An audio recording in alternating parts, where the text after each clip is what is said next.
Chapter 9 of The Princess Casamassima by Henry James. This recording is in the public domain. She lives in Belgrave Square. She has ever so many brothers and sisters. One of her sisters is married to Lord Warmington, Rose Muniment instantly began, not apparently in the least discomposed at being left alone with a strange young man in a room which was now half dark again, thanks to her brothers having carried off the second and more brilliant candle. She was so interested, for the time, in telling Hyacinth the history of Lady Aurora that she appeared not to remember how little she knew about himself. Her ladyship had dedicated her life and her pocket money to the poor and sick. She cared nothing for parties and races and dances and picnics and life in great houses, the usual amusements of the aristocracy. She was like one of the saints of old come to life again out of a legend. She had made their acquaintance, Paul's and hers, about a year before, through a friend of hers, such a fine, brave young woman, who was in St. Thomas's Hospital for a surgical operation. She had been laid up there for weeks, during which Lady Aurora, always looking out for those who couldn't help themselves, used to come and talk to her and read to her till the end of her time in the ward, when the poor girl, parting with her kind friend, told her how she knew of another unfortunate creature, for whom there was no place there because she was incurable, who would be mighty thankful for any little attention of that sort. She had given Lady Aurora the address in Audley Court, and the very next day her ladyship had knocked at their door. It wasn't because she was poor, though in all conscience they were pinched enough, but because she had so little satisfaction in her limbs. Lady Aurora came very often, for several months, without meeting Paul, because he was always at his work, but one day he came home early, on purpose to find her, to thank her for the goodness, and also to see, Miss Muniment rather shyly intimated, whether she were really so good as his extravagant little sister made her out. Rosie had a triumph after that. Paul had to admit that her ladyship was beyond anything that any one in his waking senses would believe. She seemed to want to give up everything to those who were below her, and never to expect any thanks at all. And she wasn't always preaching and showing you your duty. She wanted to talk to you, sociable-like, as if you were just her own sister. And her own sisters were the highest in the land, and you might see her name in the newspapers the day they were presented to the Queen. Lady Aurora had been presented too, with feathers in her head and a long tail to her gown, but she had turned her back upon it all with a kind of terror, a sort of shivering, sinking feeling which she had often described to Miss Muniment. The day she had first seen Paul was the day they became so intimate, the three of them together, if she might apply such a word as that to such a peculiar connection. The little woman, the little girl, as she lay there, Hyacinth scarcely knew how to characterize her, told our young man a very great secret, in which he found himself too much interested to think of criticizing so headlong a burst of confidence. The secret was that of all the people she had ever seen in the world, her ladyship thought Rosie's Paul the very cleverest. And she had seen the greatest, the most famous, the brightest of every kind, for they all came to stay at Inglefield, 30 and 40 of them at once. She had talked with them all, and had heard them say their best, and you could fancy how they would try to give it out at such a place as that, where there was nearly a mile of conservatories, and 100 wax candles were lighted at a time. And at the end of it all she had made the remark to herself, and she had made it to Rosie too, that there was none of them had such a head on his shoulders as the young man in Audley Court. Rosie wouldn't spread such a rumour as that in the court itself, but she wanted every friend of her brother's, and she could see Hyacinth was that by the way he listened, to know what was thought of him by them that had an experience of talent. She didn't wish to give it out that her ladyship had lowered herself in any manner to a person that earned his bread in a dirty shop, clever as he might be, but it was easy to see she minded what he said as if he had been a bishop, or more indeed, for she didn't think much of bishops, any more than Paul himself, and that was an idea she had got from him. Oh, she took it none so ill if he came back from his work before she had gone, and to-night Hyacinth could see for himself how she had lingered. This evening, she was sure, her ladyship would let him walk home with her half the way.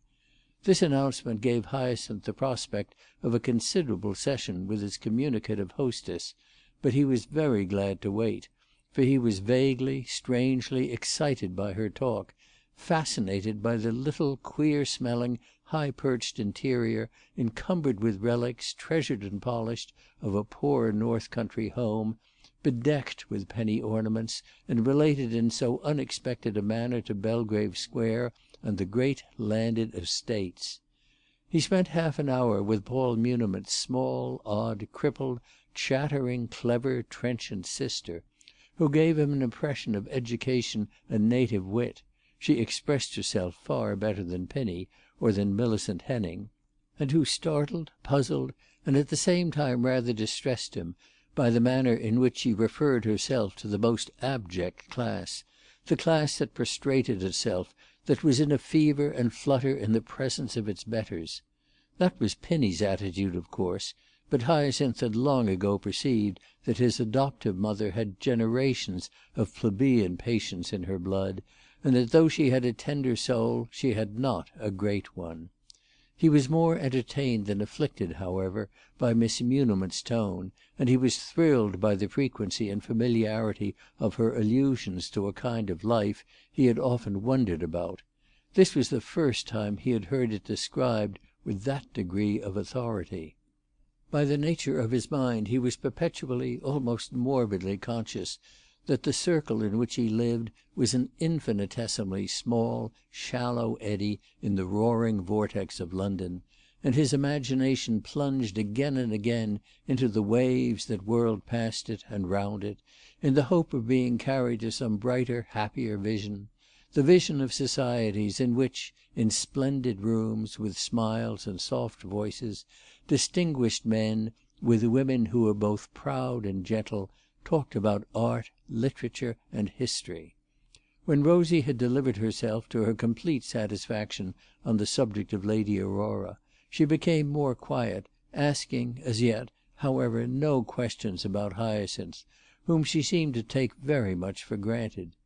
He presently remarked that she must let him come very soon again, and he added, to explain this wish, "You know, you seem to me very curious people." Miss Muniment did not in the least repudiate the imputation. "Oh yes, I dare say we seem very curious. I think we are generally thought so, especially me, being so miserable and yet so lively." And she laughed till her bed creaked again. "Perhaps it's lucky you are ill. Perhaps if you had your health you would be all over the place," Hyacinth suggested. And he went on candidly, "I can't make it out. You are being so up in everything." "I don't see why you need make it out. But you would, perhaps, if you had known my father and mother." "Were they such a rare lot?" "I think you would say so if you had ever been in the mines. Yes, in the mines, where the filthy coal is dug out. That's where my father came from. He was working in the pit when he was a child of 10. He never had a day's schooling in his life, but he climbed up out of his black hole into the daylight and air, and he invented a machine, and he married my mother, who came out of Durham, and, by her people, out of the pits and misery too. My father had no great figure, but she was magnificent, the finest woman in the country, and the bravest and the best. She's in her grave now, and I couldn't go to look at it even if it were in the nearest churchyard. My father was as black as the coal he worked in. I know I'm just his pattern, barring that he did have his legs when the liquor hadn't got into them. But between him and my mother, for grand high intelligence, there wasn't much to choose. But what's the use of brains if you haven't got a backbone? My poor father had even less of that than I, for with me it's only the body that can't stand up, and with him it was the spirit. He discovered a kind of wheel, and he sold it at Bradford for £15. I mean the whole right of it, and every hope and pride of his family. He was always straying, and my mother was always bringing him back. She had plenty to do with me, a puny, ailing brat, from the moment I opened my eyes. Well, one night he strayed so far that he never came back, or only came back a loose, bloody bundle of clothes. He had fallen into a gravel pit. He didn't know where he was going. That's the reason my brother will never touch so much as you could wet your finger with, and that I only have a drop once a week or so, in the way of a strengthener. I take what her ladyship brings me, but I take no more. If she could have come to us before my mother went, that would have been a saving. I was only 9 when my father died, and I'm 3 years older than Paul. My mother did for us with all her might, and she kept us decent, if such a useless little mess as me can be said to be decent. At any rate, she kept me alive, and that's a proof she was handy. She went to the wash-tub, and she might have been a queen as she stood there with her bare arms in the foul linen and her long hair braided on her head. She was terrible handsome, but he would have been a bold man that would have taken upon himself to tell her so. And it was from her we got our education. She was determined we should rise above the common. You might have thought, in her position, that she couldn't go into such things, but she was a rare one for keeping you at your book. She could hold to her idea when my poor father couldn't, and her idea, for us, was that Paul should get learning and should look after me. You can see for yourself that that's what has come about. How he got it is more than I can say, and we never had a penny to pay for it, and of course my mother's cleverness wouldn't have been of much use if he hadn't been clever himself. Well, it was all in the family.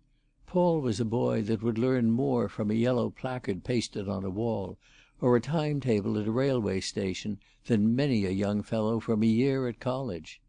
That was his only college, poor lad, picking up what he could.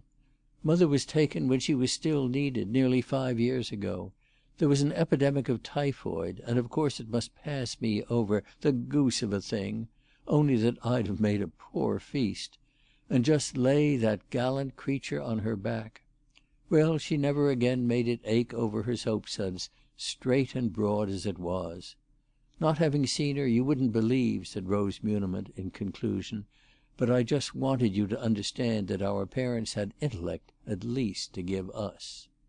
Hyacinth listened to this recital with the deepest interest, and without being in the least moved to allow for filial exaggeration, inasmuch as his impression of the brother and sister was such as it would have taken a much more marvellous tale to account for. The very way Rose Muniment sounded the word intellect made him feel this.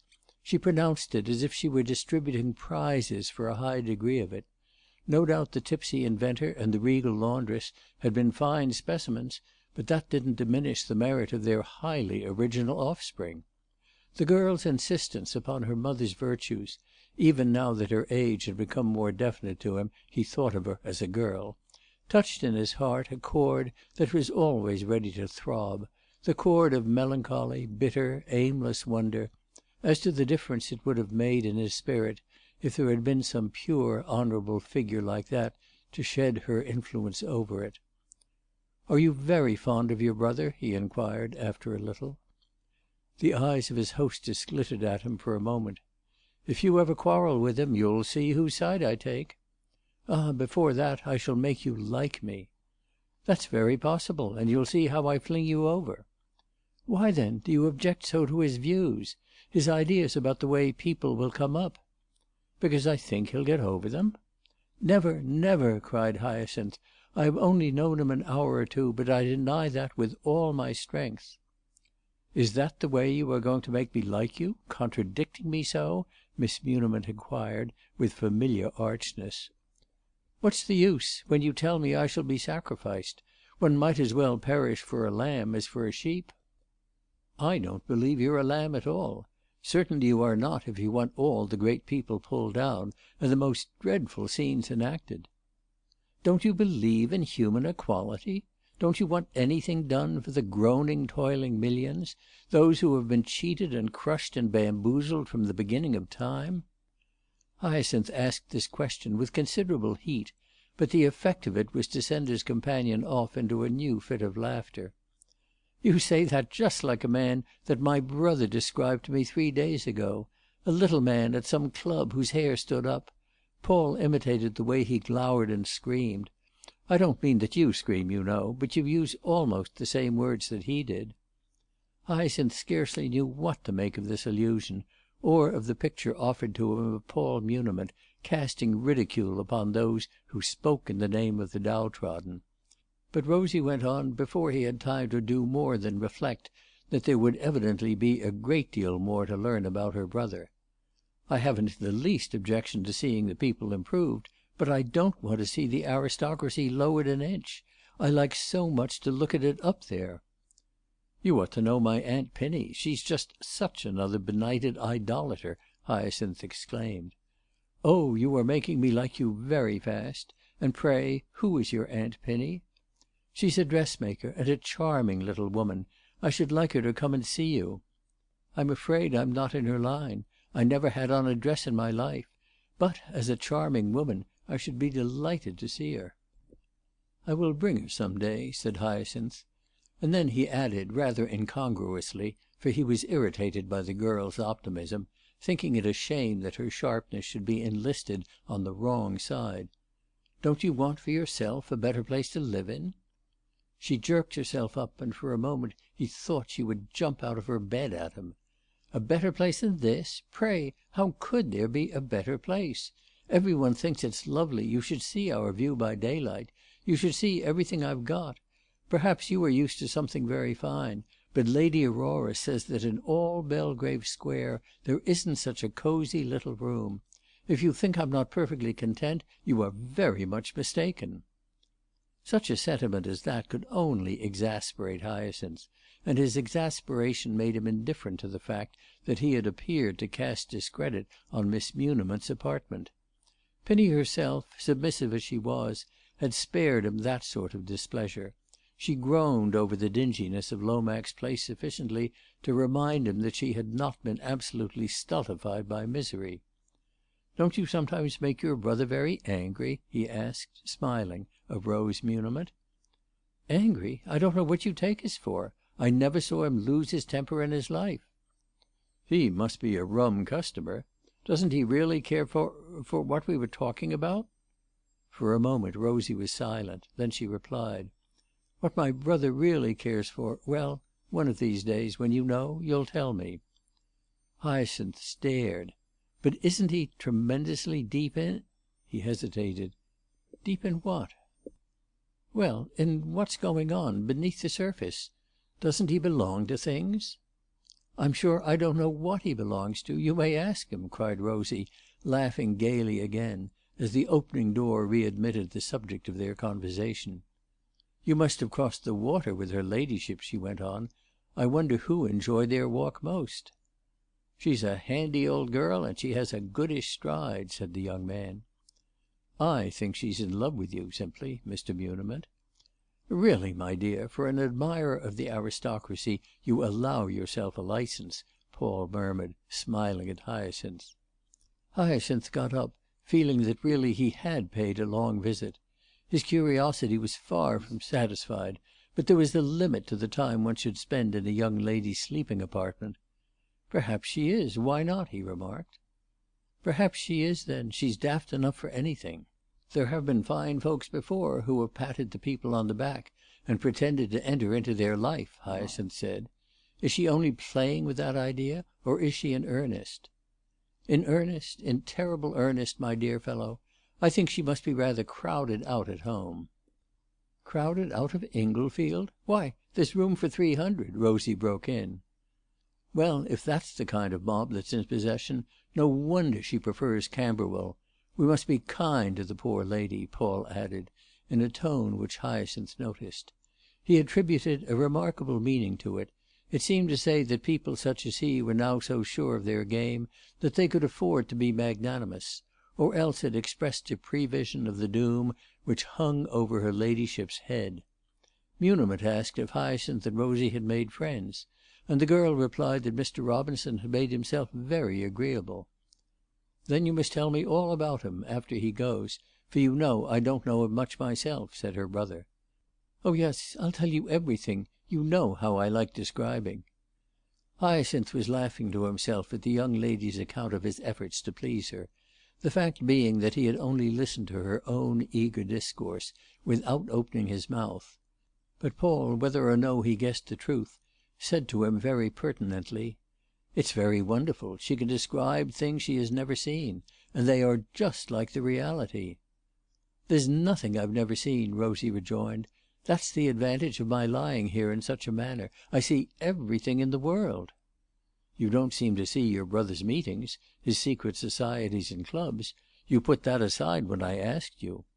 "Oh, you mustn't ask her that sort of thing," said Paul, lowering at Hyacinth with a fierce frown, an expression which he perceived in a moment to be humorously assumed. "What am I to do, then, since you won't tell me anything definite yourself?" "It will be definite enough when you get hanged for it," Rosie exclaimed mockingly. "Why do you want to poke your head into black holes?" Muniment asked, laying his hand on Hyacinth's shoulder and shaking it gently. "Don't you belong to the party of action?" said Hyacinth solemnly. "Look at the way he has picked up all the silly bits of catchwords," Paul cried, laughing, to his sister. "You must have got that precious phrase out of the newspapers, out of some drivelling leader. Is that the party you want to belong to?" he went on, with his clear eyes ranging over his diminutive friend. "If you'll show me the thing itself, I shall have no more occasion to mind the newspapers," Hyacinth pleaded. It was his view of himself, and it was not an unfair one, that his was a character that would never beg for a favour, but now he felt that in any relation he might have with Paul Muniment such a law would be suspended. This man he could entreat, pray to, go on his knees to, without a sense of humiliation. "What thing do you mean, infatuated, deluded youth?" Paul went on, refusing to be serious. "Well, you know you do go to places you had far better keep out of, and that often when I lie here and listen to steps on the stairs, I'm sure they are coming in to make a search for your papers," Miss Muniment lucidly interposed. "The day they find my papers, my dear, will be the day you'll get up and dance." "What did you ask me to come home with you for?" Hyacinth demanded, twirling his hat. It was an effort for him, for a moment, to keep the tears out of his eyes. He found himself forced to put such a different construction on his new friend's hospitality. He had had a happy impression that Muniment perceived in him a possible associate of a high type in a subterranean crusade against the existing order of things, and now it came over him that the real use he had been put to was to beguile an hour for a pert invalid. That was all very well, and he would sit by Miss Rosie's bedside, were it a part of his service, every day in the week. Only in such a case it should be his reward to enjoy the confidence of her brother. This young man at the present juncture justified the high estimate that Lady Aurora Langlish had formed of his intelligence. Whatever his natural reply to Hyacinth's question would have been, he invented at the moment a better one, and said at random, smiling, and not knowing exactly what his visitor had meant, "What did I ask you to come with me for? To see if you'd be afraid." What there was to be afraid of was to Hyacinth a quantity equally vague, but he rejoined quickly enough, "I think you have only to try me to see." "I'm sure if you introduce him to some of your low, wicked friends, he'll be quite satisfied after he has looked round a bit," Miss Muniment remarked irrepressibly. "Those are just the kind of people I want to know," said Hyacinth ingenuously. His ingenuousness appeared to touch Paul Muniment. "Well, I see you're a good 'un. Just meet me some night." "Where?" asked Hyacinth eagerly. "Oh, I'll tell you when we get away from her," said his friend, laughing, but leading him out of the room again. Chapter 10.